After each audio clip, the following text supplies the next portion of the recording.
India. India, no problem. Ticket. Ticket. Ticket. Or you know English? Or only Myanmar language. Kannagi Mala. Dhanalakshmi. Hi guys, welcome to our channel. நான் இப்போ எங்கே இருக்கேன்னா மியான்மரில் யாங்கோன்கிற பகுதியில் தான் இருக்கேன். அதாவது முன்னாடி வந்து பர்மாவில் ரெங்கோன்னு சொல்லுவாங்க, அந்த இடத்துல தான் நான் இருக்கேன். இன்றைக்கி நமக்கு 3வது நாள். இன்றைக்கி என்னென்ன நடக்குது அப்படிங்கிறத நீங்கள் கண்டினியூவாக பாருங்கள். நீங்கள் நம்முடைய சேனலுக்கு புதுசாக இருந்தீங்கன்னா சப்ஸ்கிரைப் பண்ணுங்கள். மியான்மரில் என்னென்ன விஷயங்கள் இருக்குது அப்படிங்கிறத நம்ம ஃபுல்லாக எக்ஸ்ப்ளோர் பண்ண போகிறோம். அதனால் நீங்கள் தொடர்ந்து பாருங்கள், சப்போர்ட் பண்ணுங்கள். வாங்க நம்மளுடைய வீடியோவை ஸ்டார்ட் பண்ணலாம். இந்த மியான்மர் பார்த்திங்கன்னா ரொம்ப சுறுசுறுப்பான நாடு. அதாவது மக்கள் வந்து போகிற வேகத்தை பார்த்தாலே உங்களுக்கு தெரியும், அந்த அளவுக்கு ஃபாஸ்ட்டாக போகிறாங்க. நீங்கள் வந்து காலையில் மட்டும்தான் இப்படி இருக்குன்னு நினைக்காதீங்க. ராத்திரி வரைக்கும் இதே மாதிரி தான், இதே ஸ்பீடு தான், இதே வேகம் தான், இதே வேகத்தில் தான் மக்கள் எல்லாம் பயணிப்பாங்க. ஆனால் எங்கே போகிறாங்க எங்கே வர்றாங்கங்கிறது தெரியாது. நான் டெய்லி பார்க்குறேன். நான் இது 3வது நாள் இன்னைக்கு. அதுக்கப்புறம் பார்த்திங்கன்னா வந்து நம்ம ஊர் பணம் இருக்குது பாருங்க. நம்ம ஊர் பணம் வந்து 45 ரூபாய்க்கு தான் இங்கே உள்ள பணம் வந்து 1000 ரூபா கிடைக்கும். இங்கே உள்ள 1000 ரூபா நம்ம ஊரில் 45 ரூபா. அந்த மாதிரி நம்ம 45 ரூபா கொண்டு வந்தோம்னா 1000 ரூபா கிடைக்கும். சரியா? அதே மாதிரி நம்ம மியான்மர் கரன்சியை பற்றி நம்ம பேசணும்னா, நம்ம ஊர் காசு 1 ரூபா இருக்குது பாருங்கள். 1 ரூபாய்க்கு இங்கே உள்ள மியான்மர் ரூபா வந்து 22 ரூபா கிடைக்கும். ஏன்னா அதே மாதிரி அப்போ 1000 ரூபா நம்ம இப்போ மியான்மர் காசு வேணும்னா நமக்கு வந்து 45 ரூபா இருந்தால் தான் 1000 ரூபா வாங்க முடியும். ஒரு டாலருக்கு வந்து நம்ம ஊர் காசு 95 ரூபா கிடைக்கும். நீங்கள் ஒரு டாலரையும் வச்சுக்கிடுங்க, 95 ரூபாயும் வச்சுக்கிடுங்க. நீங்கள் வந்து 95 ரூபாயை கொண்டு கொடுத்தீங்கன்னா உங்களுக்கு வந்து 2100 ரூபா கிடைக்கும் மியான்மர் பைசா. இது அந்த 95 ரூபாய்க்கு நிகரான டாலரை நீங்கள் கொண்டு வந்து கொடுத்தீங்கன்னா உங்களுக்கு 4300 ரூபா கிடைக்கும். அப்படியே டபுள். அதனால் இங்கே வந்து டாலருக்கு தான் மதிப்பு. அது ஏன் அதிக மதிப்பு அப்படின்னு சொல்லி கேட்டிங்கன்னா, அதாவது மியான்மர் கேட் இருக்கு பாருங்க, அது வந்து உள்ளூரில் செலவு பண்ணுறதுக்கு தான் வந்து அது வந்து சிறப்பாக இருக்குது. வெளியூரில் வந்து மியான்மர் பணத்துக்கு வந்து அந்தளவுக்கு இது கிடையாது, வேல்யூ கிடையாது. டாலருக்கு எதுக்கு மதிப்பு அதிகம் அப்படின்னு சொல்லி கேட்டிங்கன்னா, வெளிநாட்டில் இருந்து இறக்குமதி பண்ணுறாங்கல்ல உணவுப் பொருட்கள், பழங்கள், அதுக்கப்புறம் வந்து மருந்து பொருட்கள், இந்த மாதிரி விஷயத்துக்கு வந்து டாலர் தான் வந்து கொடுப்பாங்க. டாலரில் தான் வந்து வியாபாரம் நடக்குது. அதனால் இங்கே உள்ள மக்களுக்கு டாலர் அதிகமாக தேவைப்படும். அதனால் டாலருக்கு எப்போவுமே கிராக்கி இருக்கும். அதுக்கப்புறம் இந்தியா நேரத்துக்கும் மியான்மர் நேரத்துக்கும் 1 மணி நேரம் வித்தியாசம். அதாவது இந்தியாவில் 8 மணினா இங்கே வந்து 9 மணி, 1 மணி நேரம் கூடுதல். அப்புறம் இங்கே பார்த்தீங்கன்னா சோசியல் மீடியாலாம் வந்து அந்தளவுக்கு ஒரு சில இது தான் வேலை செய்யும், மற்றது எல்லாம் வேலை செய்யாது. டிக்டாக் வேலை செய்யும்னு நினைக்கிறேன், என்கிட்ட டிக்டாக் இல்லை. அதுக்கப்புறம் ஃபேஸ்புக் வேலை செய்யாது, வாட்ஸ்அப் வேலை செய்யாது, இன்ஸ்டாகிராம் வேலை செய்யாது. இந்த மாதிரி ஒரு சில விஷயங்களுக்கு தடை பண்ணி வச்சுருக்காங்க. அதெல்லாம் நம்ம யூஸ் பண்ண முடியாது. அதுமாதிரி ஃபோன் பேசுகிறதுக்கு வைப்பர் யூஸ் பண்ணுறாங்க. ஐஎம்ஓ எடுக்குதா என்னன்னு தெரியல. டெலிகிராம் எடுக்குது, போட்டிம் எடுக்குது. அதனால் அந்த டெலிஃபோன் பண்ணுறதுக்கு உண்டான பிரச்சனை எதுவும் இல்லை. எங்கள் தாத்தா வந்து எதுக்கு மியான்மரில் இருந்துட்டார் அப்படிங்கிறதுக்கு எனக்கு இங்கே வந்ததுக்கப்புறம் தான் தெரிஞ்சுது. ஏன்னா மியான்மர் வந்து ரொம்ப அழகான ஊர், சூப்பர் ஊர். இங்கே உள்ள மக்கள்லாம் வந்து அந்தளவுக்கு டீசெண்டான ஆட்கள். அதுக்கப்புறம் பார்த்திங்கன்னா அழகுலையும் குறைச்சல் கிடையாது, அந்த அளவுக்கு அழகாக இருப்பாங்க. ஒவ்வொரு பெண்களும் பார்க்கும்போது வித்தியாசமாக நீங்களே பார்க்கலாம். நிறைய பெண்களை வித்தியாசமாக இருப்பாங்க, அழகாக இருப்பாங்க, சிரித்த முகமாக இருப்பாங்க. ஆண்களும் அதே மாதிரி தான். யாரையுமே வந்து உருன்னு பார்க்க முடியாது, எல்லாமே சாஃப்ட் கேரக்டர் தான். அதுமாதிரி நம்ம ஒரு கடைக்கு போனாலும் சரி, நம்மளை வந்து ரொம்ப ரெஸ்பெக்ட் பண்ணுவாங்க. இங்கே வந்து டூரிஸ்ட்லாம் வந்து அந்தளவுக்கு பார்க்க முடியாது. நான் ஒருத்தன் தான் கேமரா பிடிச்சிட்டு வடக்கையும் தைக்கையும் அலையிறேன்னு நினைக்கிறேன். வேறு யாரும் எனக்கு தெரிஞ்சு வந்த மாதிரி தெரியல. யாராவது மீட் பண்ணால் பார்க்கலாம். அதே மாதிரி வெளிநாட்டிலேருந்து வர்றவங்களுக்கு நம்ம டைரெக்டாக போய் ஹோட்டலில் நம்ம தங்க முடியாது. அதாவது லைசன்ஸ் கொடுத்து வச்சுருப்பாங்க. அந்த மாதிரி ஹோட்டலில் தான் வெளிநாட்டு பயணிகளை தங்கிறதுக்கு அனுமதி கொடுப்பாங்க. நான் நேற்று 2-3 இடத்துல ட்ரை பண்ணி பார்த்தேன். இப்போ இருக்கிற ரூமை விட கொஞ்சம் பெஸ்ட்டு ரூமோ கம்மியான விலையாக கிடைக்குமா அப்படின்னு சொல்லி பார்த்தேன். அப்போ அதில் பார்த்தீங்கன்னா 2-3 ஹோட்டலில் என்ன சொன்னாங்கன்னா, வெளிநாட்டு ஆள்களுக்கு நாங்கள் ரூம் கொடுக்க மாட்டோம் அப்படின்னு சொல்லி சொன்னாங்க. அப்போ லைசன்ஸ் யார் வச்சுருக்காங்களோ அவங்க மட்டும்தான் வெளிநாட்டு ஆட்களை ரூமில் தங்க முடியும், எல்லாத்தையும் தங்க வைக்க முடியாது. அதுக்கெலாம் இங்கே வந்து சில கட்டுப்பாடுகள்லாம் இருக்குது. இங்கே வந்து இன்னொரு விஷயத்த நோட் பண்ணேன். நம்ம கார்களில் வந்து அந்த நம்பருக்கு கீழே வந்து பார்த்திங்கன்னா அது என்ன மாடல் கார் அப்படிங்கிறத எல்லா கார்கள்லேயுமே மென்ஷன் பண்ணியிருப்பாங்க. ஹுண்டாய் காராக இருக்கட்டும், டொயோட்டா காராக இருக்கட்டும், டொயோட்டாவில் என்ன மாடல், ஹுண்டாயில் என்ன மாடல் அப்படிங்கிறத அதில் மென்ஷன் பண்ணியிருப்பாங்க. ஒரு முக்கியமான பிளேஸு இது வந்து சூலே பக்கோடா. இது வந்து புத்தர் கோயில். நம்ம உள்ளே போய் பார்க்கலாம், ட்ரை பண்ணுவோம் இன்னைக்கு. இங்கே வந்து புத்திசம் அதிகமாக பின்பற்றுறதுனால எங்கே பார்த்தாலும் அந்த புத்தருடைய கோயில் தான் இருக்கும் அதிகமாக. ஸ்மூத்தாக இருக்குது. அதாவது ரோடுகள்லாம் பார்த்தீங்கன்னா டீசெண்டாக இருக்குது. ஒரு ரோடு போகிறதுக்கு இன்னொரு ரோடு வர்றதுக்கு அந்த மாதிரி தனித்தனியாக பிரித்து வச்சுருக்காங்க. எங்கேயுமே இடைஞ்சல் இல்லை. முட்டிக்கிட்டு ஏத்தால வர்றோம் வழி கொடுக்காம அந்த மாதிரி எந்த சிக்கலையும் நான் பார்க்கல. மக்களும் அதே மாதிரி மக்கள் வந்து ரோட்டில் நடமாட்டம், அதிகமான நடமாட்டம். நம்ம சென்னையெல்லாம் கோத்துறோம் அந்த அளவுக்கு ரொம்ப ஆட்கள் நடமாட்டம் அதிகம். அதனால் ரொம்ப சேஃப்டியாக எல்லாமே வச்சுருக்காங்க. அதெல்லாம் சும்மா சொல்லக்கூடாது, நல்லா பாராட்டணும். சூளை பக்கோடா கோயில் இது உள்ளே போய் பார்ப்போம். அவர் உள்ளே விட்றாரா என்னன்னு தெரியல. சிறப்பாக கலசனமா இந்த குருவிலாம் வச்சுருக்காங்களா, இதெல்லாம் வந்து விலைக்கு வாங்கி பறக்க விடுவாங்க போல இருக்கு. நீங்களாப்பா? India. India India no problem. Ticket. Ticket Yes. Ticket எடுக்கணுமா? செருப்பை வாங்கி உள்ளே வச்சுருந்தாங்க. ஏன்னா வெளிநாடுலாம் இது வரையா நம்பர் வேறு கொடுத்துருக்காங்க. Shoe ticket. Shoe ticket. Okay, வாரார். Follow me. ஓகே. அவரை ஃபாலோ பண்ணணுமா? நீங்களப்பா?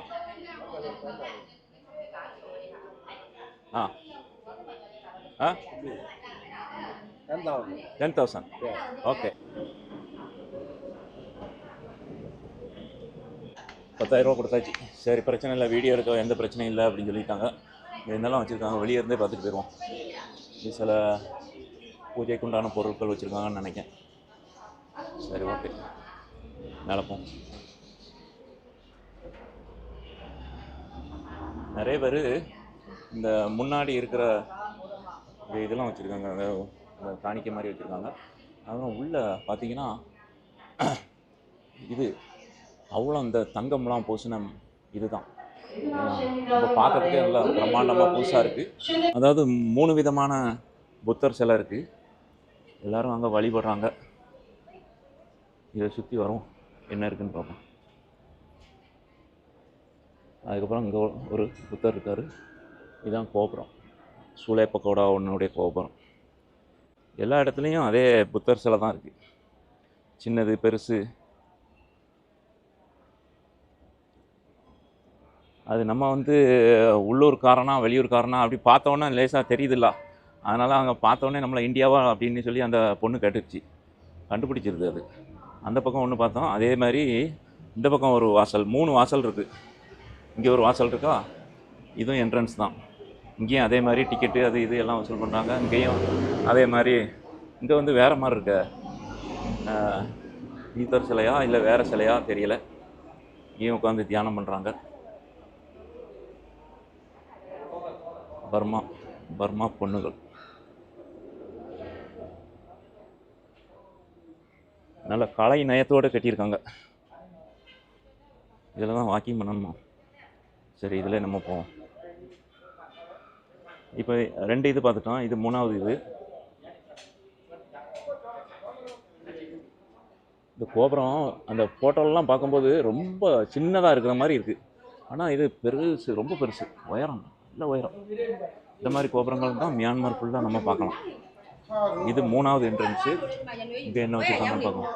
இந்த பர்மீஸ் லாங்குவேஜில் ஏதோ படிக்கிறாங்க. அங்கே உள்ள புத்தர் சிலையும் வந்து ஒரு வித்தியாசமாக இருக்குது. இதுவுமே வந்து அந்த உதடெல்லாம் சிவப்பாக இருக்குது. இது வேறு டைப்பில் இருக்குது. அவ்வளோதான். 3 பக்கம் நம்ம வந்தால் எந்த பக்கம் வேணாலும் வந்து தியானம் பண்ணிக்கலாம் போல இருக்குது. இங்கே ஒரு பெண்ணு உட்காந்து தியானம் பண்ணிக்கிட்டு இருக்கு. அப்புறம் இங்கே என்ன செய்கிறாங்க, இங்கே மெழுகுவர்த்தி ஏற்றிருக்காங்க. அதுக்கப்புறம் பத்தி வச்சுருக்காங்க. அதுக்கப்புறம் அங்கேருந்து தண்ணி வருது, அதை கோரி வந்து புத்தர் சிலைக்கு ஊற்றுறாங்க. ஓகே, இது ஒரு கடமை போல் இருக்குது. பரவாயில்ல, அவர் பாருங்கள் ரிசிப்ட்லாம் கொண்டு தர்றாரு. இவங்கள்ட்ட ஒரு நேர்மை இருக்குது. தேங்க்யூ.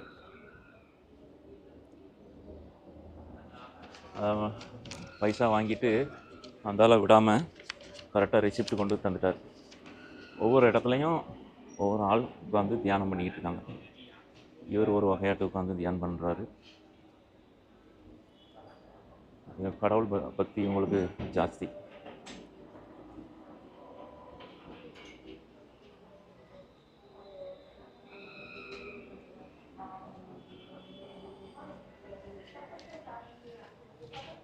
ஓகே, சரி, அவ்வளோதான். 10,000 ரூபா கொடுத்துட்டு உள்ளே எல்லாம் சுற்றி பார்த்தாச்சு.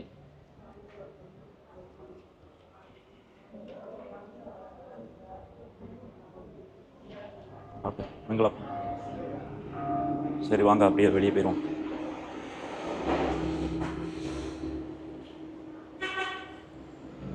ஏன்னா அந்த பக்கம் வரலையே, எனக்கு டவுட்டாக இருக்குது. எந்த பக்கம் வெளியே வந்தேன்?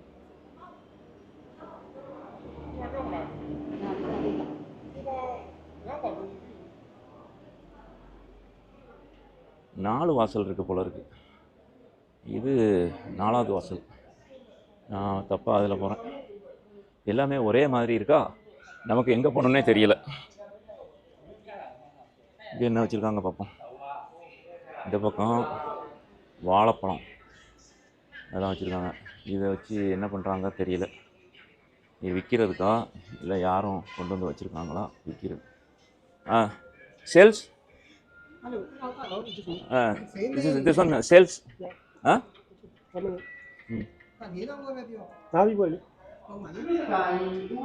Okay. No. This one Burmese buying, buy and gift there. Okay. Thank you. 45,000 ரூபாயா வாழைப்பழம். என்ன இது? 0နဲ့ကြီးမှာရေအလူတော်မြတ်ဌာနအတွက်ပါရှင်အလူတော်ဝင်ကျပ်15,000တိတိကိုစေတနာ3တန်ပြဋ္ဌာန်းပြီးလှူဒန်းသွားပါတယ်ရှင် பர்மீஸ் லாங்குவேஜில் எழுதி வச்சுருக்காங்க. நமக்கு ஒன்றும் புரியாது, சும்மா வேடிக்கை பார்க்கத்தான். மிங்களவா, சரி பார்த்தாச்சு. அவர் அந்த கேட்டில் வந்து என்கிட்ட பசிதை தந்தாரா, நானும் அந்த கேட்டு தான் வெளியே போகணும் போல இருக்குது அப்படின்னு நினச்சேன். 4 கேட்டுக்கிட்டே இருக்குது. 4 கேட்டு, எந்த கேட்டில் வேணாலும் வெளியே போகலாம், வெளியே உள்ளே வரலாம். அது அவங்கவுங்க விருப்பத்தை பொறுத்து இருக்குது. ஆனால் எல்லா புத்தருக்கும் வந்து கண்டிப்பாக வேறு மாதிரி பேர் இருக்கும். இங்கே வந்து நான் ஒரு ஆச்சரியத்தை பார்த்தேன். அது என்னன்னு பார்த்தீங்கன்னா, இந்த பக்கம் ஒரு பள்ளி இருக்குது. அதே மாதிரி இந்த சைடில் பக்கத்துலேயே பார்த்தீங்கன்னா ஏத்தால ஆப்போசிட் இது வந்து சூளைப்பக்கடா மந்திர் கோயில். அதுக்கப்புறம் அப்படியே இந்த பக்கம் வந்தோம்னு சொன்னால் அங்கே பாருங்கள் ஏத்தாலே சர்ச் இருக்குது. இந்த 3 வந்து பக்கத்தில் இருக்குது. அப்போ என்ன இதுலேருந்து என்ன தெரியுதுன்னா, மக்கள் வந்து இங்கே ரொம்ப ஒற்றுமையாக இருக்காங்க அப்படிங்கிறத நம்மளால் பார்க்க முடியுது. இது இங்கே மட்டும் இல்லை, நான் ஒரு 2-3 இடத்துல இதே மாதிரி விஷயங்களை பார்த்தேன்.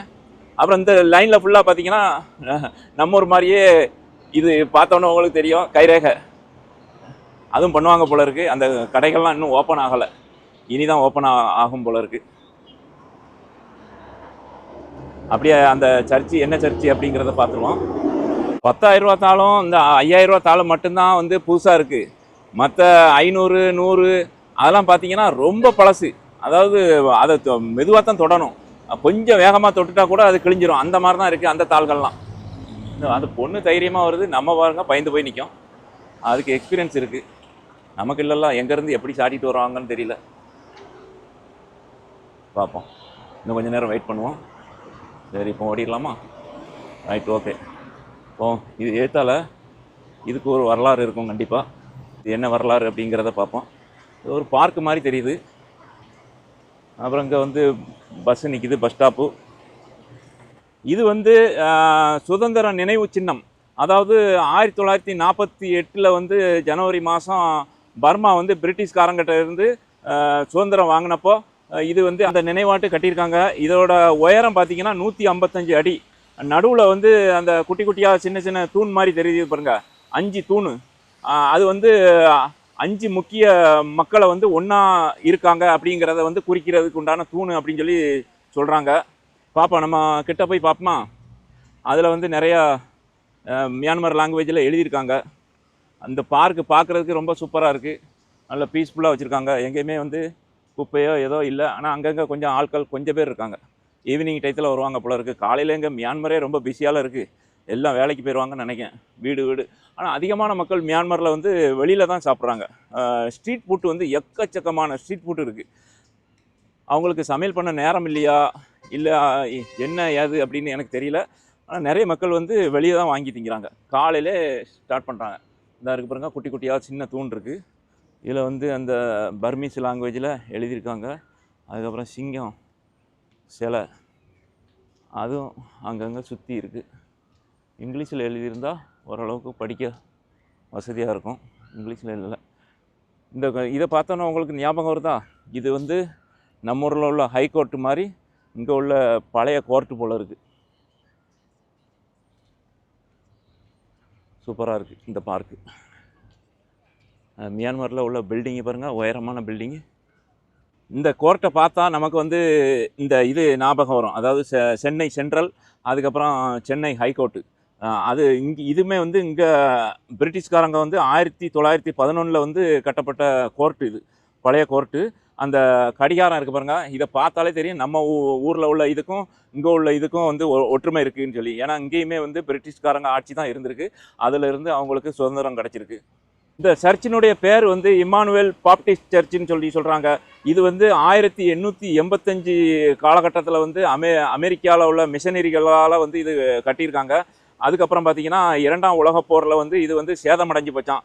அதுக்கப்புறம் 1952 ரெண்டாவது திரும்ப மறுபடியும் கட்டி எழுப்பியிருக்காங்க. அப்போ இருந்து இப்போ வரைக்கும் கம்பீரமாக இருக்குது. அப்படியே நம்ம கிட்ட போவோம். அதில் அந்த முன்னாடி அந்த சர்ச்சினுடைய இது யாருடைய சர்ச்சு அப்படிங்கிறதெல்லாம் வச்சுருக்காங்க, போர்டெல்லாம் இருக்குது. ஆக மொத்தம் இங்கே உள்ள மக்கள் வந்து ரொம்ப ஒற்றுமையாக இருக்காங்க. ஆனால் இங்கே வந்து யார் கிறிஸ்டின் யார் முஸ்லீம் அப்படிங்கிறதே கண்டுபிடிக்க முடியாது, எல்லாமே ஒரே மாதிரி தான் இருக்காங்க. நம்ம ஊர்லையாவது கொஞ்சம் அடையாளம் பார்க்கலாம், ஆனால் இங்கே வந்து அந்தளவுக்கு அடையாளம் பார்க்க ஒரு சில ஆட்களை தவிர மற்றவர்களை வந்து நம்ம ஈஸியாட்டு கண்டே பிடிக்க முடியாது. அந்தளவுக்கு எல்லாமே பார்த்திங்கன்னா ஒன்று போல தான் இருக்கிறாங்க. இப்போ நம்ம ஊரில் வந்து ஒரு டிஃப்ரெண்ட் இருக்கும், ஏதாவது ஒரு அந்த உடைகளாக இருக்கட்டும், அந்த நடைமுறையாக இருக்கட்டும், ஒரு டிஃப்ரெண்ட் இருக்கும். இங்கே எந்த டிஃப்ரெண்ட்டும் எனக்கு தெரிஞ்சு இருக்கிற மாதிரி தெரியலை, இது யதார்த்தமாக தான் இருக்குது. நீங்கள் பார்த்தீங்க அந்த தமிழ்காரம்மா அவங்க கூட கன்னத்தில் அந்த தனாக்காங்கிறத அதை வந்து பூசியிருந்தாங்க. அதிகபட்சம் இங்கே பார்த்தீங்கன்னா ஒன் வே ரோடு தான், ஃபுல்லாக கார் வந்து சரசரன்னு வருது. அதை மக்கள் வந்து கிராஸ் பண்ணுறாங்க, அதில் கார் அழகாக நிற்கிது. சிக்னல்லாம் இல்லை, இதில் சிக்னல் வந்து இந்த பக்கம் தான் இருக்குது, இங்கே தான் சிக்னல் வச்சுருக்காங்க. சரி, இப்போ நம்ம இங்கே பக்கத்தில் ஒரு கடை இருக்குது. வயிறு வேறு பசிக்க ஆரம்பிச்சிட்டு ஒரு வாட்டர் பாட்டில் எடுத்துகிட்டு வீட்டில் கடந்துச்சு, ஒரு சின்ன பாட்டில், அதை எடுத்துகிட்டு வர மறந்துட்டேன். அங்கே வந்து தாய்லாந்தில் வந்து 7-Eleven இருக்குது, ஆனால் இங்கே 7-Eleven இல்லை போல இருக்குது. இங்கே ஒன் ஸ்டாப் சூப்பர் மார்க்கெட் இது 2-3 இடத்துல நான் பார்த்தேன், இது இங்கே ஃபேமஸ் போல இருக்குது. ஆனால் அந்த 7-Elevenல வந்து எல்லாமே கிடைக்கும், ரேட்டும் வந்து கம்மியாக கிடைக்கும். இந்த மாதிரி சூப்பர் மார்க்கெட்லாம் வந்து அந்தளவுக்கு கம்மியாக கிடைக்குமாங்கிறது சந்தேகம்தான். ஒரு பெரிய பாட்டில் தண்ணி எடுத்துக்கிடுவோம், ஆனால் தூக்கிட்டு பேக்கில் போட்டு செமக்கிறதுக்கு தான் ரொம்ப ஆடிக்கிட்டே கிடக்குது. கோல்டு இல்லாத தண்ணி பாட்டில் எங்கே இருக்குது, இதெல்லாம் கூலிங்கில் இருக்குது. One I need one only one, no cold. Big one. How much? 850. Huh? 850. 50. 850. 950. Okay. This one? 1,100. 1,100. Okay, 9,050. Give me. Hi. How are you? You know English? Only Myanmar language. Okay, thank you. Yeah? Let's go.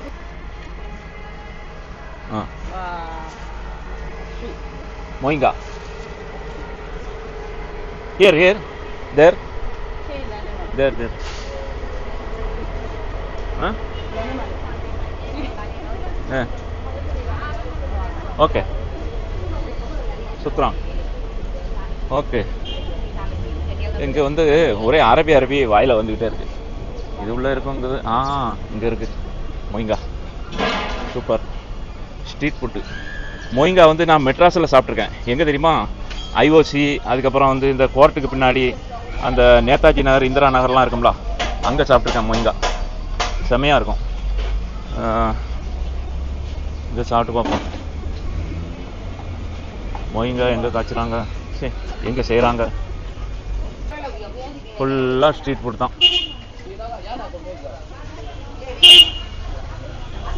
என்னண்ணா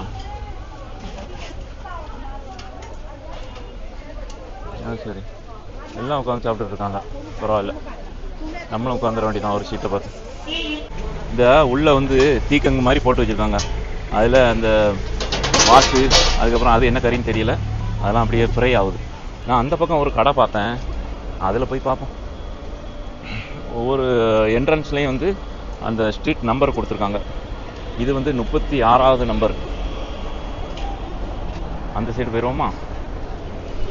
அந்த side போயிடுவோம். இது வரைக்கும் ஆச்சு, எந்த இடத்துலையுமே video எடுக்கக்கூடாது அப்படின்னு யாருமே சொல்லலை. யதார்த்தமாக இருக்காங்க. ஆனால் கொஞ்சம் பார்க்குறாங்க, இது யாரா, இது நம்ம ஏரியாவில் புது ஆளாக இருக்கானே அப்படின்னு சொல்லிட்டு. ஏன்னா அங்கே வந்து நம்ம ஃபேஸில் இங்கே ஆட்களை பார்க்குறதே ரொம்ப கம்மி.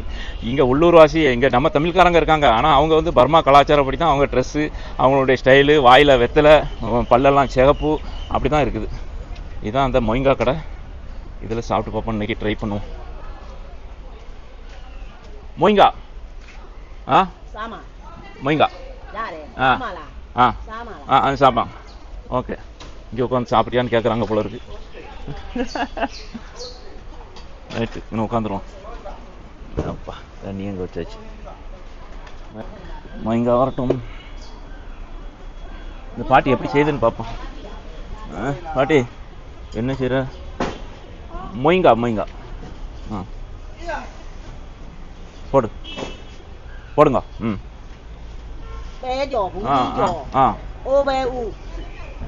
போடுங்க.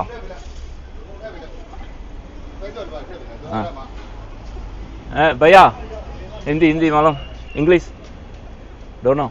I need moinga. Yeah, that's why eat. Okay. All. போடுங்க பாட்டி. சரி, இந்த அலுமினிய பாத்திரத்தில் ஒரு முக்கியமான ஐட்டம் இருக்குது, அதை தான் இதில் ஊற்றுவாங்க. அது என்னன்னு பார்ப்போம். ஓகே, முட்டை குழம்பு மாதிரி இருக்குது. இதை ஊற்றினா தான் எப்படி சூப்பர். சாப்பிட்டு பார்ப்போம். வைமாங்க.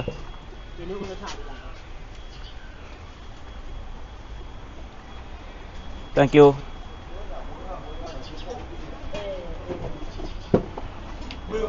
இது என்னது? எலுமிச்சம்பழம். அதுக்கப்புறம் இது அந்த டீ கடையில் வைப்பாங்கள்ல, அதே மாதிரி உள்ள ஒரு சுடு தண்ணி எப்போதும் வைக்கிறது. ரைட்டு, சுட இருக்குது மொய்ங்கா.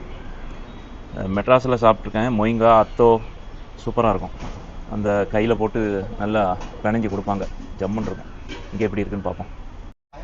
இதை பார்த்தோன்னே எனக்கு கொஞ்சம் டர் ஆகி போச்சு. இந்த துண்டு இருக்கு பாருங்க, கறி துண்டு மாதிரி இருக்கு பாருங்க. அப்புறம் இது என்னதுன்னு கேட்டேன். அவங்க சொன்னாங்க இது வாழைத்தண்டுப்பா, பயப்படாத அப்படின்னாங்க. சரி, ஓகே.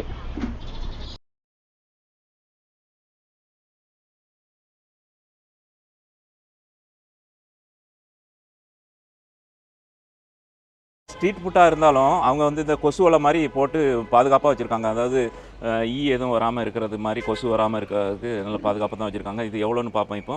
இங்கே கம்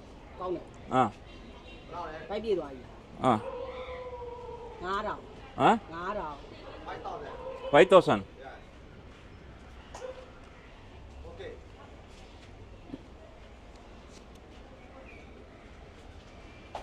அந்த துட்டு வாங்கும்போது பாருங்கள், அப்படி கையை அப்படி நீட்டி ஒரு கையை வச்சு மரியாதையாக தான் வாங்குவாங்க காசு வாங்கும்போது. 5,000 ரூபாயாம். சரி, ஓகே. தரும்போது கூட அப்படி தான் 5,000 ரூபா. இங்கே வந்து ஸ்ட்ரீட் ஃபுட்டு என்ன வச்சுருக்காங்க பார்ப்போமா? முட்டைக்கோசு இதெல்லாம் சாலட் மாதிரி வெட்டி கொடுப்பாங்க. போட்டிருக்காங்களா? வெட்டி போட்டிருக்காங்க. அதுக்கப்புறம் தக்காளி. இந்த பக்கம் சமோசா அங்கே ரொம்ப ஃபேமஸ்ஸு, காலையிலே சாப்பிட்றாங்க. அதுக்கப்புறம் இங்கே உருளைக்கிழங்கு அவிச்சு வச்சுருக்காங்க. அது போக இது வந்து இந்த கருப்பு கடலை, கொண்டக்கடலை அது இருக்குது. அப்புறம் இதில் அது போடக்கூடிய உப்பு, மசாலா ஐட்டம். அப்புறம் இங்கே ஒரு சூப்பு ஒன்று இருக்குது. சரி சரி சூப்பர்.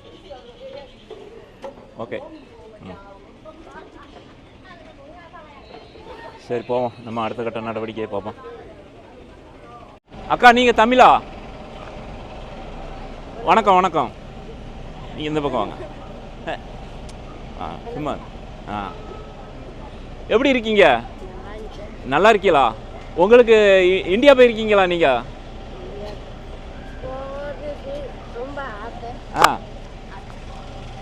போகிறதுக்கு ரொம்ப ஆசை, ஆனால் வந்து போக முடியல. விசா கிடைக்குமா? பாஸ்போர்ட் இருக்காங்க. உங்களுக்கு இந்தியா விசா கிடைக்குமான்னு கேட்டேன். போகிறதுக்கு விசா கிடைக்குமா? நாங்கள் மாமாலும் இருக்காங்க இந்தியாவில். எந்த ஊரில் இருக்காங்க? பர்மா நாட்டில். இல்லை ஊரில் இந்தியா பர்மா நாட்டு இருக்காங்கண்ணா. ஆமாம் இருக்காங்க. அதாவது எந்த ஊரில் உங்கள் சொந்தக்காரங்க இருக்காங்க தெரியாதா? தெரியாது. அப்போ உங்கள் அப்பா அம்மா எல்லாமே பூர்வீகம் பர்மா தான். பர்மா தான். 2 பேரும் இப்போ எங்கே போகிறீங்க? ஆஃபீஸ்க்கு. வேலை பார்க்குறீங்களா? எத்தனை மணிலேருந்து எத்தனை மணி வரைக்கும்? 9 to 9 o'clock. 9 to 5. சாப்பாடு டிஃபனில் இருக்கு. சூப்பர். உங்களை பார்த்ததில் ரொம்ப சந்தோஷம். நான் உங்களை பார்த்தோன்னே நீங்கள் பொட்டெல்லாம் வச்சுருந்தீங்களா? அப்போ நான் தமிழ்காரங்களாக தான் இருப்பீங்க அப்படின்னு சொல்லி நான் கேட்டேன். அதான் நீங்கள் தமிழ்காரங்கன்னொன்னே சரி ரைட்டு கொஞ்சம் பேசுவோம் அப்படின்னு. தேங்க்யூண்ணா. உங்களுக்கு தமிழ் நல்ல பேச வராது அப்படி தானே? தெரியும், பேச வராது. ஏன்னா நீங்கள் வந்து பர்மீஸ் லாங்குவேஜ் தான் அங்கே அதிகமாக பேசுகிறீங்க. हिंदी ரொம்ப பேசும். हिंदी தெரியும்? हिंदी मालूम? சரி. मेरा नाम माला है. हाँ. मेरा बेटी है. हाँ. அவங்க பேரு? खुशी. ரொம்ப சந்தோஷம். तमिल नाम है धनलक्ष्मी. என்னோட नाम कन्नगी. கண்ணகி. அப்ப 2 பேரா உங்களுக்கு? हिंदी பேரு மாலா. हिंदी பேர் மாலா. அது எப்படி 2 பேர் வச்சிருக்கீங்க ஒரு ஆளு? அப்பா ஹிந்தி. அதனால 2 பேர் இல்ல. டாக்குமெண்ட்ல இப்ப பர்மால உள்ள டாக்குமெண்ட்ல बर्मा नाम संसद हुए डॉक्यूमेंट में पासपोर्ट में இல்ல பர்மால உங்க ஐடி கார்டுலாம் இருக்கும்ல அதுல வந்து என்ன பேர்? संसद हुए बर्मा. स्कूल का नाम है संसद हुए. ஓகே சரி. ஓகே. கண்ணகி மாலா. தனலட்சுமி கண்ணகி. கண்ணகி தனலட்சுமி. ஓகே ரொம்ப சூப்பர். பாப்போம், சந்திப்போம். ஓகே நன்றி. வரமா.